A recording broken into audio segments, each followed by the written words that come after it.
Hey guys, new U.S. jobs numbers dropped yesterday, showing a 600,000 drop in job openings over the month. That's 1.2 million fewer job openings in the past 2 months. Now, this combines with plunging consumer spending, mountains of unsold goods, cratering loans as banks teeter on the edge, and layoffs run wild. One survey said 74% of CEOs are implementing hiring freezes or layoffs.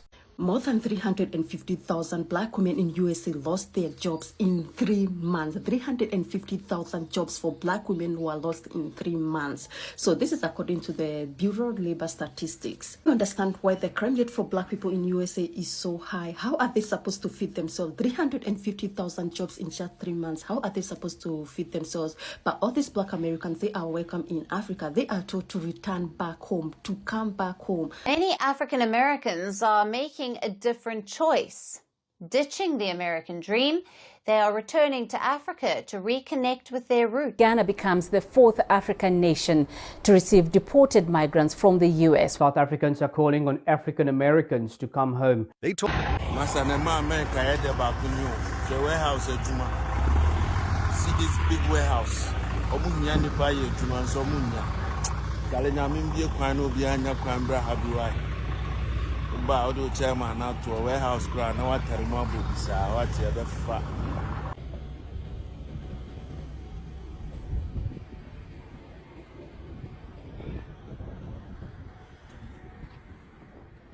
Happening now, a growing debate is unfolding around the world after claims emerged that hundreds of thousands of people from the United States are actively seeking work opportunities in parts of Africa. The story has sparked strong reactions online, raised questions about economic pressure at home, and opened a wider discussion about global labor movement in a changing world. First, it is important to clarify what is actually happening. There is no official record showing exactly 600,000 people from the United States physically relocating to Africa at the same time. What has been confirmed is a sharp rise in job applications, remote work inquiries, contract proposals, and business partnerships. Involving African countries and workers from the United States, online employment platforms, international recruiters, and development agencies have all noted increased interest coming from North America. Many of these job searches are linked to technology, education, healthcare consulting, construction management, agriculture development, and energy projects. Some roles are remote. Others involve short-term relocation or long-term contracts tied to infrastructure and investment projects across several African regions. This trend has grown steadily over the past few years and has accelerated recently. Economic pressure inside the United States is a major factor behind this movement. Rising living costs, job insecurity in certain industries, layoffs in technology and manufacturing, and the increasing use of contract labor have pushed many workers to look beyond traditional domestic options. At the same time, several African economies are expanding rapidly and investing heavily in skills, infrastructure, and innovation. Analysts warn that this is not a sign of collapse, but it is a signal of imbalance. When workers begin looking abroad in large numbers, it often reflects stress in specific sectors rather than total economic failure. History shows that labor migration rises whenever opportunity appears unevenly distributed across regions. Africa's growing role in this story is significant. Several countries on the continent are experiencing strong population growth, urban expansion, and rising demand for skilled labor. Governments and private firms are launching projects in renewable energy, transportation, housing, agriculture, and digital services. These projects require experience and technical knowledge that many workers from the United States possess. At the same time, wage structures differ. In some cases, companies offer competitive international packages that include housing, travel support, and tax advantages. For workers struggling with high costs at home, these offers can appear attractive, even if the move is temporary. This could mean that global labor flows are becoming more flexible and less tied to national borders. Remote work has already changed where people live and work. Now, international project-based employment is adding another layer to that shift. The phrase begging for jobs has fueled emotional reactions, but it does not fully reflect reality. Many applicants are professionals actively seeking contracts, not emergency aid. Still, the volume of interest has raised concerns about confidence in long-term stability at home. Communities in the United States have felt the strain unevenly. Some regions continue to grow, while others face job losses and declining investment. When local opportunities shrink, people naturally look outward. Analysts warn that ignoring these regional disparities can deepen frustration and mistrust. From an African perspective, the situation is viewed differently. Incoming expertise is often seen as an opportunity for knowledge transfer and faster development. Partnerships with foreign professionals can accelerate projects and improve global competitiveness. However, there are also concerns about ensuring local workers are not displaced or underpaid. Governments across Africa have emphasized skills exchange rather than replacement. Many contracts require training programs that pair foreign workers with local teams. This approach aims to build long-term capacity rather than dependency. For the United States, the implications are complex. Losing skilled workers, even temporarily, can weaken certain industries. At the same time, international experience can bring benefits if workers return with new skills, networks, and perspectives. This could mean the outcome depends on whether this trend becomes permanent or remains cyclical. Another important factor is perception. Headlines that frame the situation as desperation can amplify fear and anger. While economic stress is real, extreme language can distort understanding. Analysts warn that such narratives may distract from practical solutions like workforce retraining, regional investment, and labor market reform. The role of global inequality also cannot be ignored. For decades, workers from developing regions sought opportunity in wealthier nations. Now, movement is becoming more multidirectional. This shift challenges old assumptions about where opportunity exists and who seeks it. Technology has made this shift possible. Online platforms connect employers and workers instantly across continents. Payment systems, communication tools, and international legal frameworks have reduced barriers that once made such moves rare. This could mean labor markets are becoming truly global for the first time. There are also cultural and personal motivations. Some workers are drawn by the chance to participate in fast-growing economies, contribute to visible development, or experience different ways of life. These motivations are not always economic, but they intersect with financial realities. Still, concerns remain. If large numbers of people feel compelled to look abroad, it raises questions about domestic policy effectiveness. Analysts warn that sustained outward labor pressure can signal deeper structural issues, including education mismatches, healthcare costs, and housing affordability. Business leaders are watching closely. Companies must decide whether to invest more at home to retain talent or embrace global mobility as the new normal. Both paths carry risks and opportunities. For African economies, managing this interest responsibly is crucial. Ensuring fair labor practices, protecting local employment, and maintaining social balance are ongoing challenges. This could mean stricter regulations or clearer guidelines for foreign hiring. The global context matters as well. Economic uncertainty, geopolitical tension, and climate-related disruptions are reshaping where growth occurs. Regions that adapt quickly attract talent. Those that struggle may lose it. Public reaction has been mixed. Some see the trend as alarming. Others view it as a natural evolution of a connected world.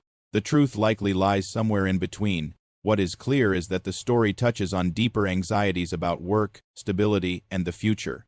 Jobs are more than income. They represent security, identity, and belonging. When people feel these are threatened, they explore every option available.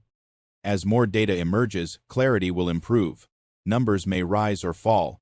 Policies may adjust. Markets may respond. But the underlying forces driving this moment will not disappear overnight. The movement of workers across continents is not just an economic story.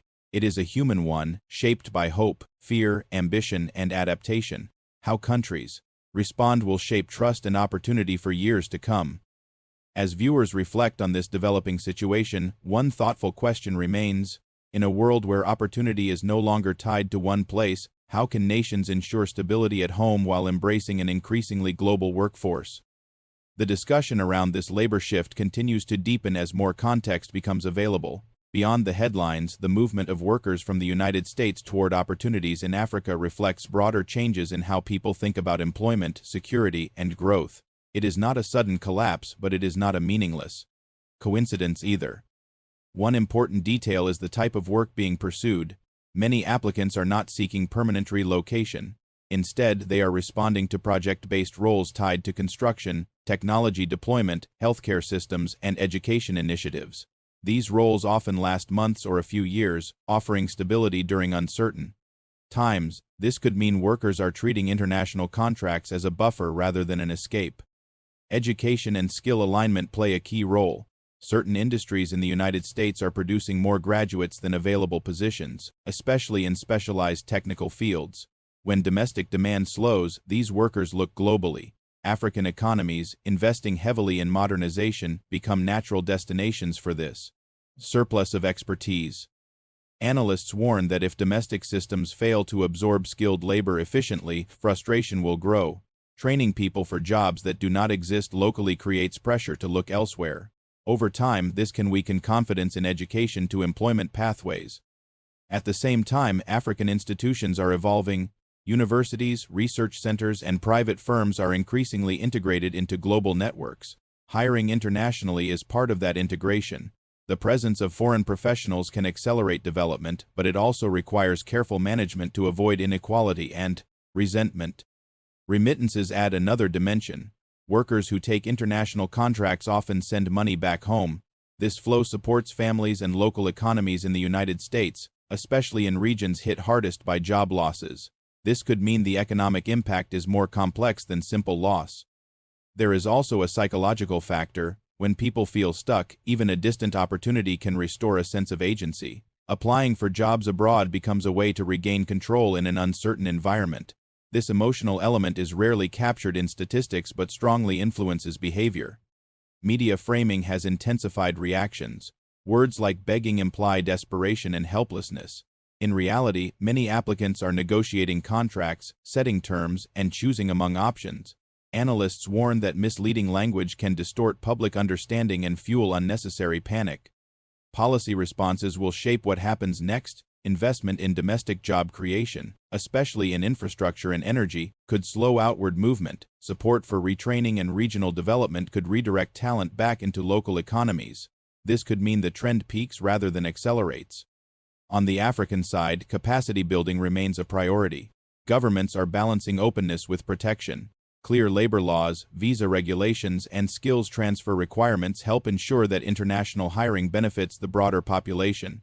Analysts warn that failure to manage this balance can create social tension.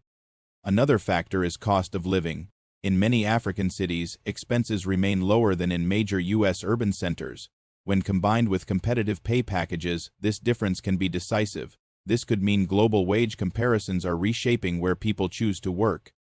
Technology continues to blur boundaries. Remote roles allow people to live in one place while working for projects in another. Some workers never leave the United States physically but are counted in international employment data. This complicates interpretation and exaggerates perceptions of mass movement. Cultural exchange is an often overlooked outcome. Professionals working abroad share practices, ideas, and values. When they return, they bring new perspectives. This could mean long-term benefits that outweigh short-term disruption. Still, risks remain. Brain drain is a concern if outward movement becomes permanent. Losing experienced workers can slow innovation and productivity. Analysts warn that retaining talent requires not just jobs, but affordable housing, healthcare access, and predictable policy environments. Public discourse plays a powerful role. When narratives focus only on decline, they reinforce fear. Balanced discussion that acknowledges challenges without exaggeration supports constructive solutions. This could mean media and institutions share responsibility in shaping understanding. The global economy is entering a phase where labor follows opportunity more freely than before. Borders matter less for work than they once did. This shift rewards adaptability but punishes rigidity. Countries that respond slowly may see talent drift elsewhere. For individuals, the decision to seek work abroad is deeply personal. It involves family, identity, and risk. Treating these choices as symbols of national failure oversimplifies reality. Analysts warn that human stories deserve nuance. As data continues to evolve, numbers may be revised, trends clarified, and assumptions corrected. What remains clear is that the labor market is changing faster than many expected. This could mean policies designed for the past no longer fit the present. Ultimately, the situation is less about one region rising or falling and more about a world in transition. Opportunity is shifting and people are following it. Whether this leads to renewal or deeper division depends on how societies respond. As this conversation continues, a final question stands for viewers. In a global economy where workers move toward opportunity wherever it appears, how can countries rebuild confidence at home while staying open to the realities of a connected world?